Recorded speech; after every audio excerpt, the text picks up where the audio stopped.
qui est Rosh Hashanah. Un des temps principaux de cette célébration de Rosh Hashanah est la sonnerie du shofar, puisque c'est une des caractéristiques de cette journée de Rosh Hashanah. Et on va donc s'intéresser pendant les 50 minutes qui vont suivre au shofar lui-même,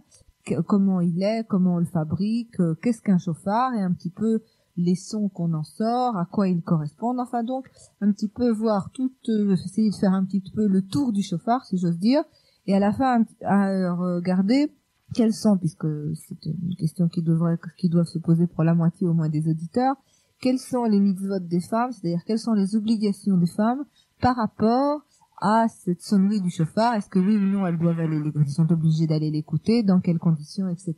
Donc on finira un petit peu sur des règles pour les femmes. Alors on va tout de suite commencer dans quelque chose de très simple pour se demander qu'est-ce que c'est qu'un shofar. Alors on va pas tout de suite voir à quoi il sert, c'est-à-dire nous dira plus tard le Rambam à nous appeler à la tchouva, et on va voir pourquoi. On va tout de suite commencer par quelque chose de très concret sur ce qu'est un shofar. Alors, en principe, alors que beaucoup de nos chachamim disent que toutes les cornes, même celles qui proviennent d'un animal de la forêt, pourraient être cachères, nous nous conformons à certains avis, particulièrement ceux de Rashi et de Maïmonide, du Rambam, qui disent que la meilleure des choses est de se servir d'une corne de bélier qui est recourbée, qui est comme ça un peu en rond. D'autres se servent de cornes de gazelle. On verra que certaines communautés ont comme minhag,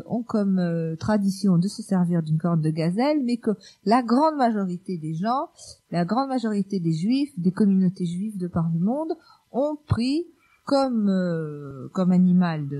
comme corne la corne du bélier. Alors il y a beaucoup de raisons, ici on va pas vraiment les voir toutes en profondeur, mais il y a beaucoup de raisons pour avoir retenu cette corne de bélier comme matériau de base pour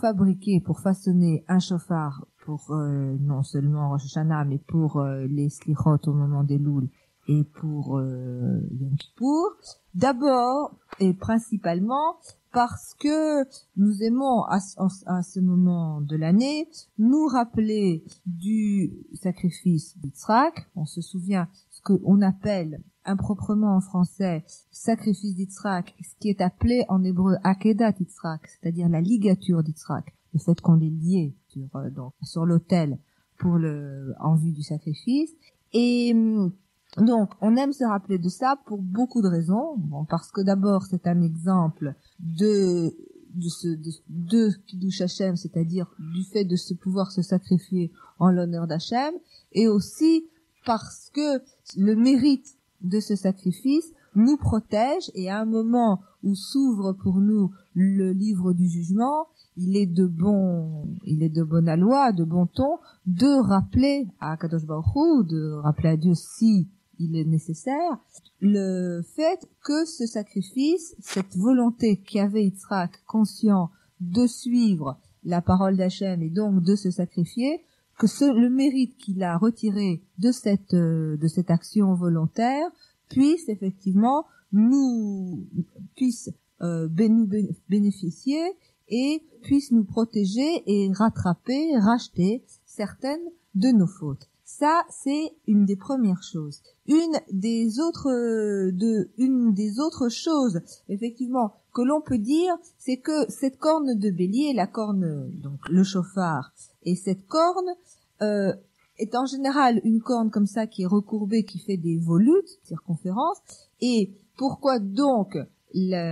l'utiliser au moment de Rosh Hashanah? C'est parce que cette corne qui est courbée, qui est en quelque sorte, qui n'est pas droite, qui ne se dresse pas comme une trompette vers le ciel, mais qui est recourbée, symbolise notre soumission à Kadosh Baruch Hu, c'est-à-dire notre soumission à Dieu, de la même manière que nous n'abordons pas ces 10 jours avec comme ça un sentiment flamboyant, mais effectivement ce qui est l'autre côté central de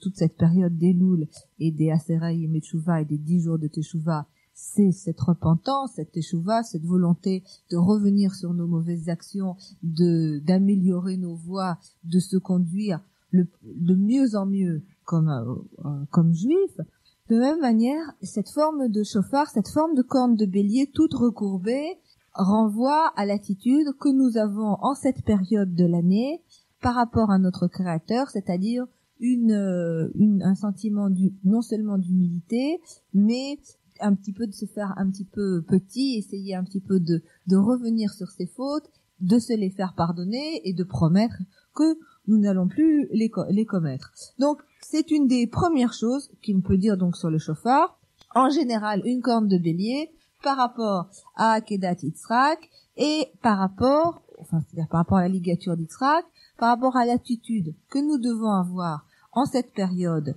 de Tishri. Et il y a donc ces deux premiers éléments. Il y a aussi des éléments qu'on pourrait continuer à regarder. C'est pourquoi on a disqualifié, entre guillemets, certains autres animaux. Alors, il y a quelque chose d'ailleurs très très clair, alors que pourquoi ne pas utiliser une corne de bœuf ou de vache? Alors ça renvoie à la même idée du fait d'utiliser une corne de bélier. On utilise une corne de bélier pour rappeler donc le sacrifice, la ligature volontaire d'Yitzhak qui obéissait en tout point à la volonté d'Akadosh Baruch Hu. On n'utilise pas comme shofar une corne de bœuf ou de vache parce que le fait d'utiliser cette corne viendrait rappeler d'une manière probablement peu opportune le fait que nos ancêtres, à un moment, ont fait Chet HaEgel, c'est-à-dire ce qu'on appelle la transgression du veau d'or, et que comme cette transgression est une transgression centrale de l'histoire du peuple juif, on ne se sert pas d'un animal qui pourrait rappeler à Kadosh Baruch Hu, qui pourrait rappeler à Dieu la désobéissance de son peuple dans un moment aussi crucial que toute cette période qui a suivi la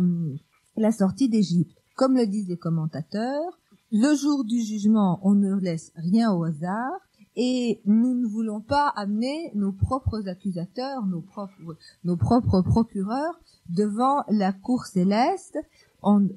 accusateurs sous forme de cornes de vache, qui rappelleraient que nous sommes les descendants de ces adorateurs du veau d'or dans le désert. Et donc, nous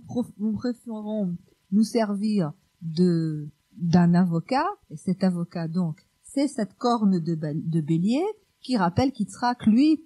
tout au contraire, était prêt à donner sa vie pour faire la volonté d'Akadosh Baruch Hu. Alors ça, c'est le premier moment pour comme on voit de quel animal va être choisie cette corne de bélier. Dans un second moment, on va un petit peu voir quelles sont les conditions pour qu'un shofar soit kasher, c'est-à-dire soit conforme et que l'on puisse s'en servir pour les fêtes de Tishri. Nous sommes un petit peu en train de regarder une des figures centrales de Rosh Hashanah, c'est-à-dire le shofar, et essayer de comprendre ce qu'est un shofar, comment on s'en sert, quelle est son utilité en fait, pourquoi ce shofar joue un rôle si important et si central dans tout cette mois de Tishri et sa préparation, c'est-à-dire au moment des Loul. Alors, on a vu de quel animal ce shofar devait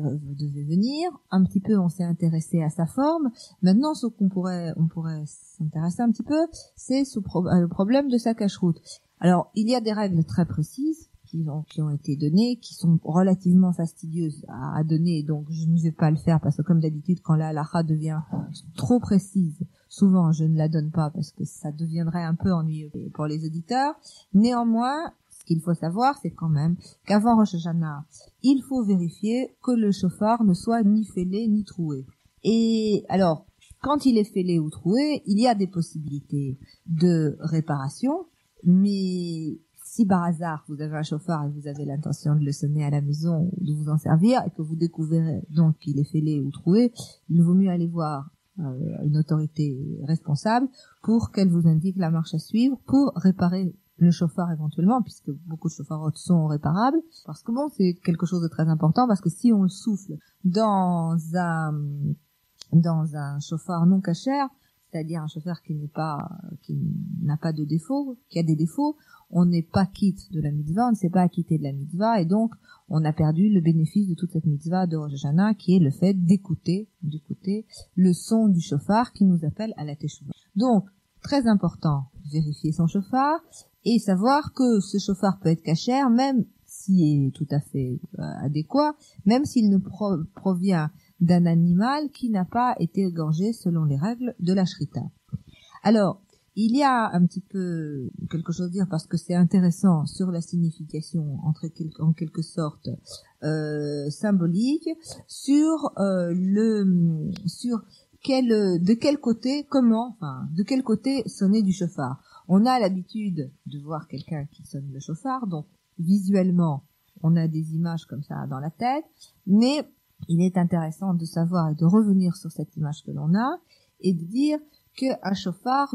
on doit sonner dans un chauffard du côté le plus étroit et jamais du côté le plus large, c'est-à-dire l'embouchure étroite et pas la grande ouverture. Pourquoi? Il y a une base dans le Tanakh, une base dans la Bible sur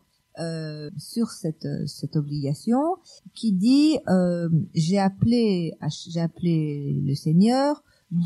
alors ce qu'on traduit détresse, mais qui est mina metzar, de ma détresse dit-on, mais metzar c'est la même racine que Mitzraïm, et c'est toujours cette même notion d'étroitesse, puisque Mitzraïm, Metzar, Tsar, c'est cette notion d'étroitesse. Et donc, le fait de sonner du petit côté, c'est du côté étroit, Mina Metzar, mais aussi du côté étroit, c'est-à-dire comme la traduction habituelle, à cause de ma détresse, j'ai appelé Hachem, et donc, ces deux notions se combinant, c'est-à-dire l'étroitesse de l'ouverture du chauffard et le fait qu'on appelle à un moment de détresse, puisque c'est un moment de teshuva, fait que il y a donc une base dans la Bible sur le fait de sonner du chauffard à partir du petit côté. Et en quelque sorte, nous avons déjà noté avant, quand on a parlé de la forme de cette corne de bélier, que ce chauffard avait une forme recourbée dans une attitude d'humilité par rapport au Créateur, et c'est pour ça que, en quelque sorte, le chauffard devrait être un peu placé quand on le sonne, devrait être placé un petit peu comme ça, pas le lever, mais plutôt l'abaisser, toujours dans cette notion d'humilité. Et enfin, parce que je dis ça parce que c'est toujours je veux dire, même si la grande majorité des gens écoutent le chauffard et ne sont pas en train de le sonner, c'est quand même intéressant de le savoir. C'est une coutume que la personne qui sonne du chauffard pour une congrégation le tienne du côté droit de sa bouche, c'est-à-dire la mette pas du côté gauche, mais pas l'embouchure du côté gauche, mais du côté droit. Pourquoi? Alors, il y a une notion qui est donnée par certains commentateurs, que le côté gauche est protégé en quelque sorte, ce qui s'est passé du côté gauche est protégé, ce qui se passe par les tefilines, c'est-à-dire qu'on sait qu'en général la grande majorité des gens qui sont droitiers donc mettent des tefilines sur la main gauche, sur le bras gauche, pardon, pas sur la main, enfin la main et le bras gauche, et donc que des accusateurs entre guillemets qui viendraient devant le tribunal céleste pour rappeler les mauvaises actions accomplies à l'aide de cette main gauche et de ce côté gauche, se trouveraient devant eux le mérite des tefilines qui viendraient intercéder en faveur d'une clémence pour quelqu'un qui aurait transgressé. Mais la main droite reste sans protection, et donc la protection qui est donnée à la main droite, et c'est le fait de sonner le chauffard avec cette main et de ce côté, et donc cette notion de droite viendrait recouvrir la vulnérabilité de l'homme face à ses accusateurs devant le tribunal divin par rapport aux transgressions qu'il aurait commises, on va pas faire de faute de français, qu'il aurait commises avec sa main droite et du côté droit. Donc, voilà, on a un petit peu vu de quel animal, quelle était la forme, comment on tenait le shofar, qu'il fallait faire bien attention à sonner du shofar à partir d'un shofar kasher, parce que sinon la mitzvah n'était pas accomplie. On va un petit peu maintenant regarder la raison même de cette sonnerie du shofar. Alors, il y a énormément de raisons qui sont données pour cette sonnerie du shofar. On va d'abord rappeler le cas général, qui est que cette sonnerie du shofar que nous avons l'obligation d'écouter à Rosh Hashanah est en quelque sorte l'impulsion, est en quelque sorte le moment qui va déclencher ce sentiment de vouloir faire tchouva, ce sentiment de reconnaissance envers Akadosh Baruch Hu et ce sentiment de dévouement envers la Torah. Comme le dit le Rambam, c'est-à-dire comme le dit Maïmonide, le son du shofar est un appel qui vise à nous réveiller et à nous dégager des réalités qui nous cachent, les réalités quotidiennes, qui nous cachent en fait la vérité de la Torah. Et comme on a l'habitude souvent de dire que le shofar brouille le Satan, on verra pourquoi, peut-être. Bon, enfin, c'est l'habitude de dire que les coups de tous les sons du shofar embrouillent la tête du Satan. Et qu'est-ce que c'est le Satan? En fait, le Satan, c'est notre accusateur. Mais pourquoi est-il notre accusateur? Parce que nous avons, sous l'impulsion de notre Yetzer Hara, de notre mauvais penchant, nous avons commis des transgressions. Et donc, le fait que le shofar brouille le Satan, c'est que cet appel du shofar arrive, nous touche au plus profond et nous prenons la résolution de désormais ne plus céder à l'appel du Yetzer Hara et de par là même, nous éveillons à la Torah, la vérité, la volonté réelle du service d'Akadosh Baruch Hu. Ça, c'est, dirons-nous, la raison générale sur l'effet que le shofar peut avoir sur une personne qui l'écoute. Maintenant, à travers les époques, les Chachamim ont donné beaucoup plus de raisons de sonner le shofar. Les plus célèbres sont les 10 raisons que donne Saadia Gaon sur ce fait de précisément sonner du shofar à Rosh Hashanah. Alors, on va refaire une petite pause musicale et ensuite, on va voir donc les 10 raisons que donne Rav Saadia Gaon sur ce son du shofar à Rosh Hashanah. Alors, donc on en est arrivé au moment sur cette émission qui est consacrée au shofar à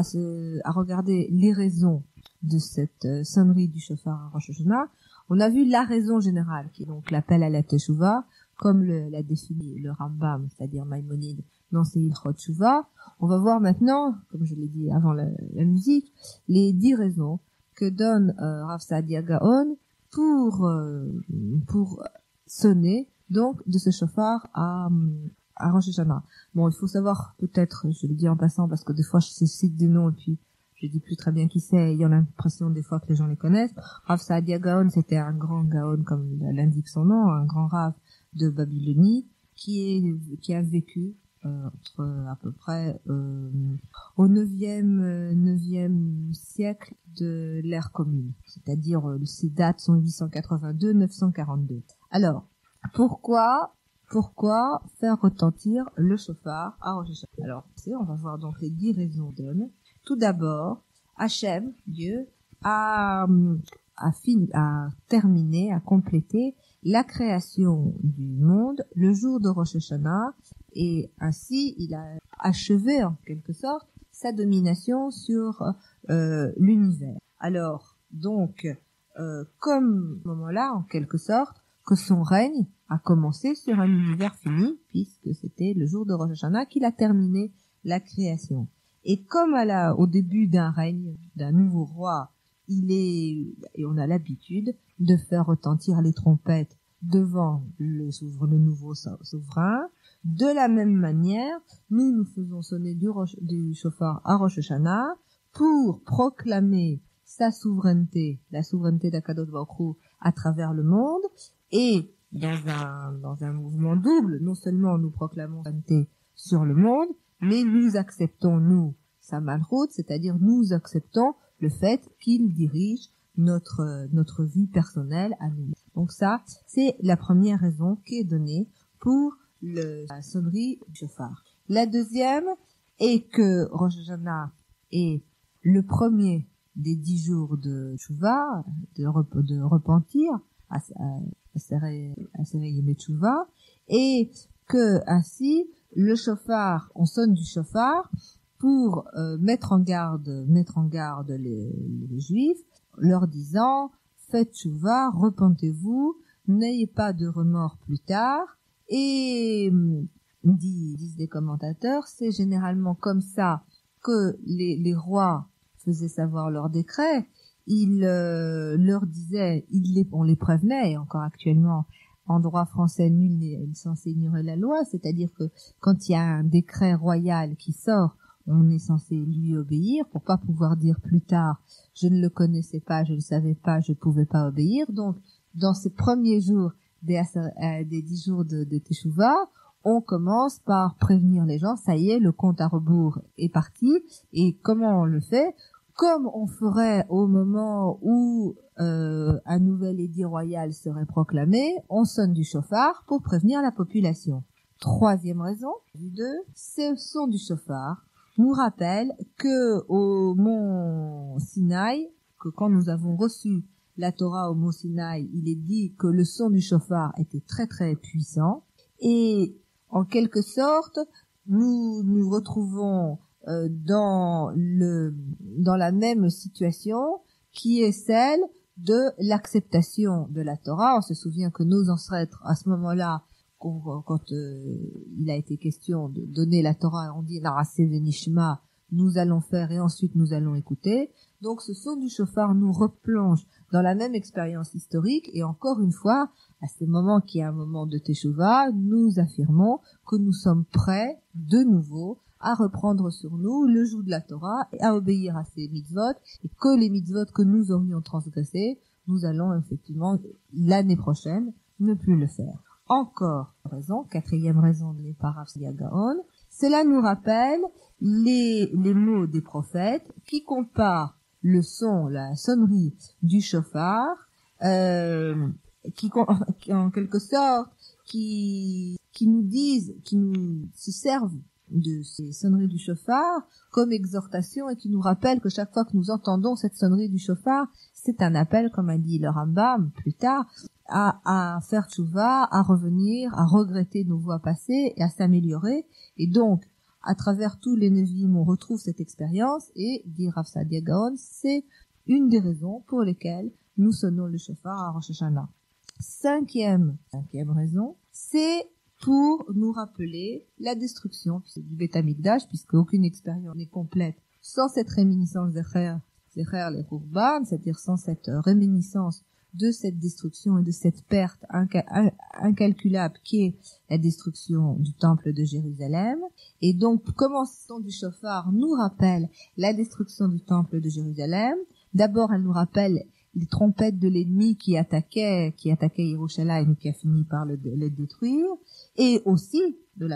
un temps toujours double, quand nous entendons ce chauffard, nous sommes là aussi pour prier pour la reconstruction rapide du Beth Amikdash, du temple, sur son site de Yerushalayim. Sixième raison, on continue toujours, puisqu'on avance peu à peu, et c'est pour ça, on en a parlé tout au début, c'est que ça nous rappelle la Akedat Yitzhak, c'est-à-dire la ligature d'Yitzhak, quand Isaac volontairement s'est offert comme korban, comme sacrifice, mais de la même manière qu'Abraham a surmonté la dernière épreuve que lui infligeait Akadosh Baruch Hu, que lui donnait Dieu, c'est-à-dire le fait qu'il a accepté de sacrifier son fils. Sixième raison, on continue toujours, puisqu'on avance peu à peu,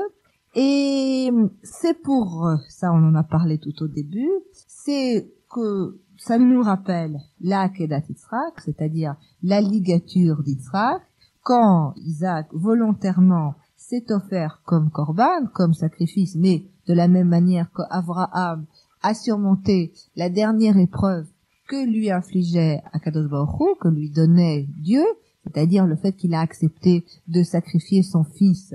celui qui devait être son successeur, celui pour qui, dirons-nous, tous les espoirs, en qui tous les espoirs étaient placés. Et donc, le fait, nous dit Rav Saadia Gaon, nous devons être prêts à avoir le même degré que Abraham Avinu, Yitzhak Avinu, et être prêts à nous sacrifier, donc, pour accomplir la volonté d'Hachem. Et en montrant bien, en ce moment de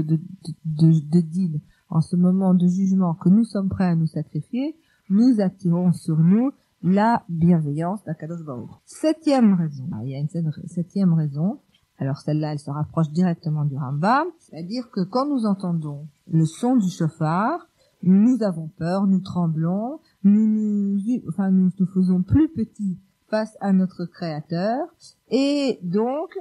nous sommes mis en condition pour le travail qui va se passer, qui doit se passer tout le temps, mais qui est en train de se passer à une période particulièrement favorable, c'est-à-dire ce processus de Teshuvah. Et on rappelle à ce propos un verset du prophète Amos qui dit: est-ce qu'un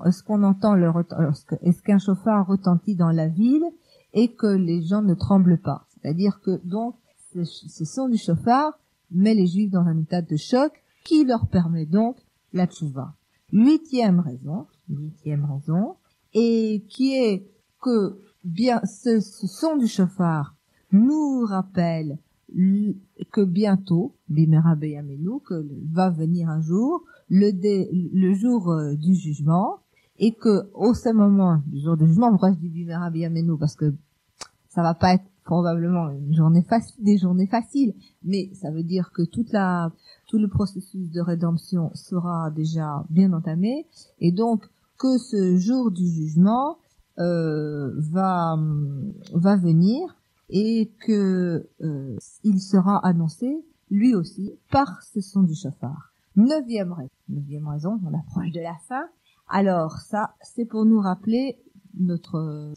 foi, qui est un des principes, on connaît les 13 principes de Maïmonide, qui est un des principes de base du judaïsme, Anima Amin Vamuna Shlema Veviat HaMashiach. Et qu'est-ce que ça veut dire? Que nous croyons au rassemblement futur de tous les dispersés du peuple d'Israël, c'est-à-dire de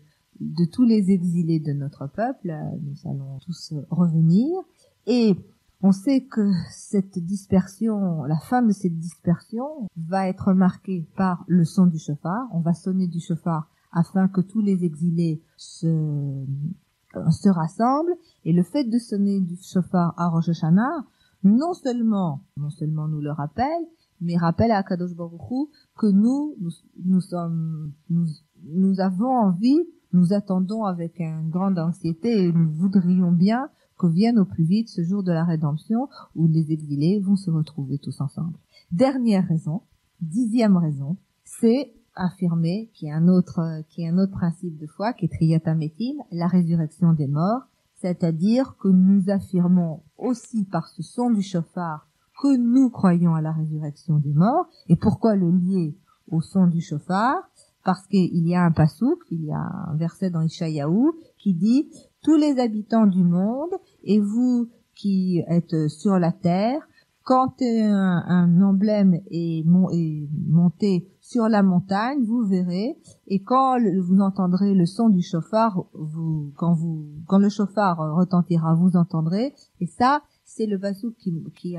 introduit cette notion que à un moment de l'histoire, il y aura donc la rédemption par la venue du Mashiach, il y aura le rassemblement des exilés et la résurrection des morts. Et à ce moment-là, au moment de Rosh Hashanah, nous nous rappelons ça, et nous affirmons aussi notre foi dans ces promesses diverses qu'a fait Akadosh Baruch Hu, qu'a fait notre Dieu à travers sa Torah. Donc voilà les 10 raisons que donne Rav Saadia Gaon. On va faire une petite pause parce que c'était peut-être un peu long, les 10 raisons. Alors, on a vu des raisons très, très intellectuelles et très compliquées, et très élevées pour sonner du shofar. Ce qu'il ne faut pas oublier, et c'est ce que rappelle, et c'est là-dessus que je voudrais conclure sur la mitzvah elle-même, après on va voir autre chose, c'est ce que rappellent nos sages, que la première raison pour laquelle on doit sonner du shofar,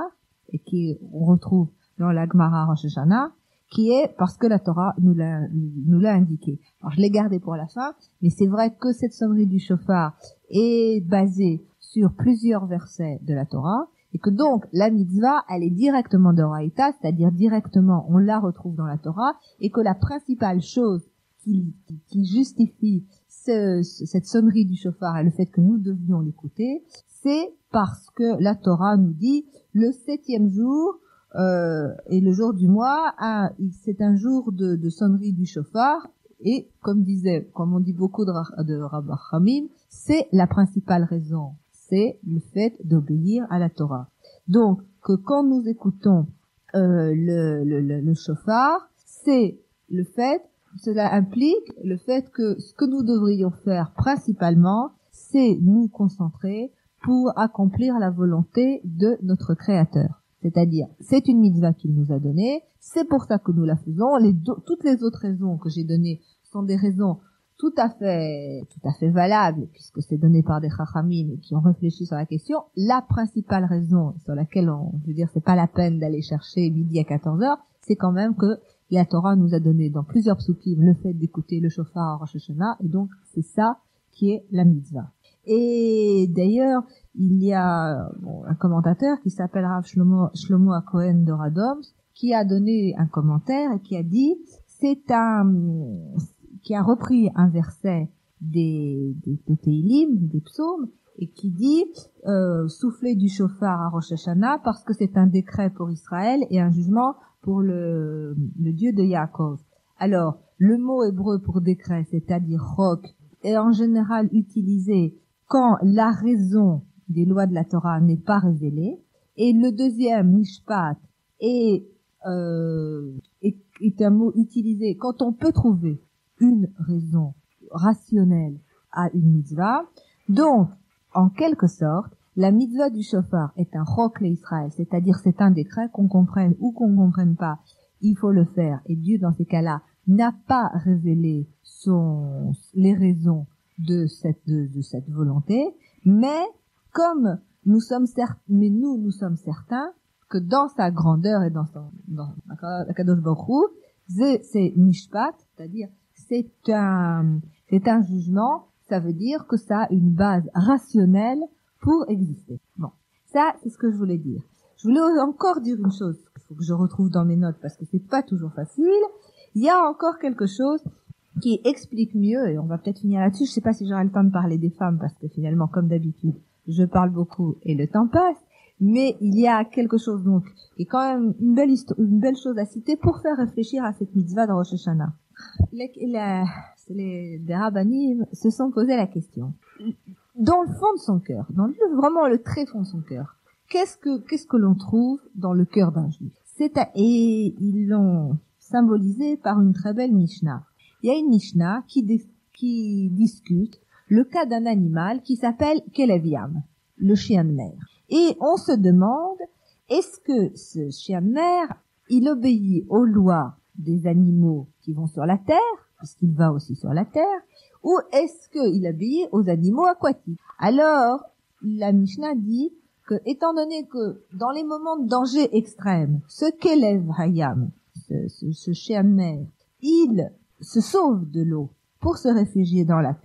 sur la terre, il doit être considéré comme un animal vivant sur la terre. De la même manière, même un juif qui est très très loin du judaïsme et très loin de ses racines, quand il se sent menacé, il rentre à la maison, il retourne vers les juifs, et c'est le shofar et en fait le cri, l'appel de la maison qui vient du plus profond du cœur juif et qui lui dit tu es là, et le cœur juif répond oui, je sais, j'appartiens à ce peuple, c'est mon destin, et je ne suis pas, même si de l'extérieur je peux sembler partager le destin des autres, au plus profond, ma place, elle est là. Et de la même manière, ce cri du shofar vient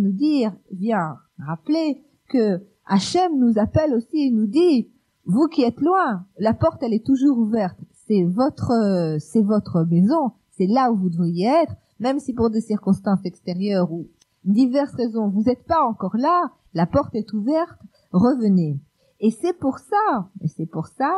que le son du chauffard a tellement retenti au moment de Matan Torah, et qu'il retentira de nouveau quand il y aura la rédemption finale. C'est-à-dire que c'est des moments où il n'y a plus besoin de parler, où il y a plus que l'action parle d'elle-même. C'est donc ce pouvoir du chauffard qui nous appelle, et c'est pour ça, dit-on, que le Talmud dans la Gemara Rosh Hashanah nous dit que le chauffard